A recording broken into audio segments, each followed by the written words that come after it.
بسم اللہ الرحمن الرحیم۔ میرے محترم سامعین و ناظرین، آج میری گفتگو کا جو عنوان ہے وہ یہ ہے دل کی قیمت۔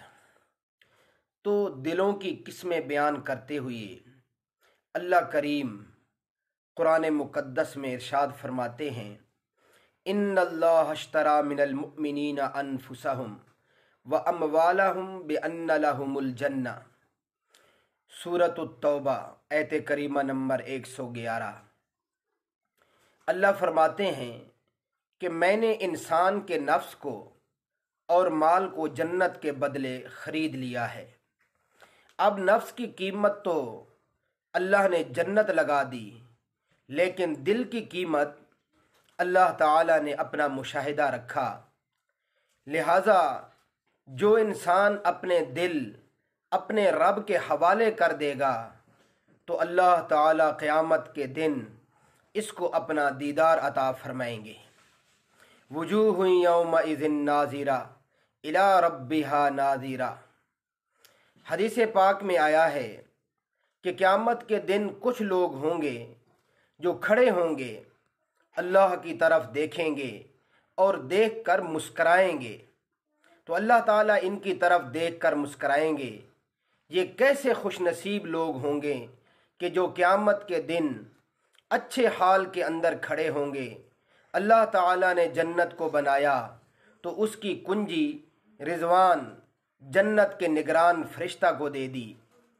جہنم کو بنایا تو اس کی کنجی اللہ تعالیٰ نے مالک جہنم کے نگران فرشتہ کو دے دی۔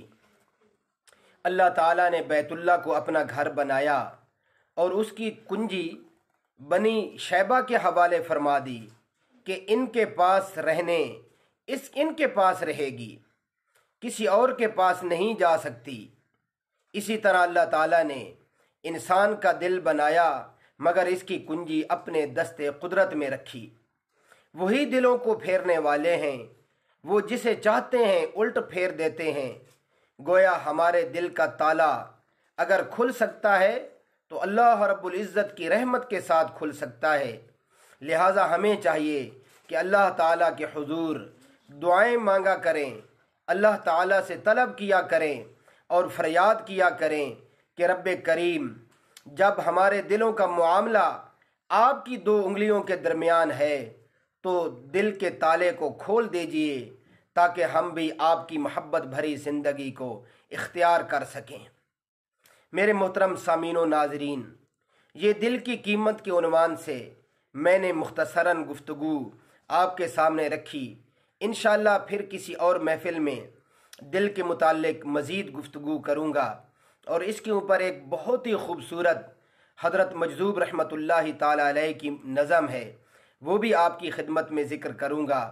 اللہ رب العزت ہمارے دلوں کو خوبصورت بنائے اور ہمارے دلوں کے اندر اللہ اپنی محبت و الفت کو پیدا فرمائے اور ہمارے دل اللہ کی محبت میں مصروف رہیں اور اللہ کی طرف متوجہ رہیں۔ اللہ مجھے اور آپ کو عمل کرنے کی توفیق عطا فرمائے۔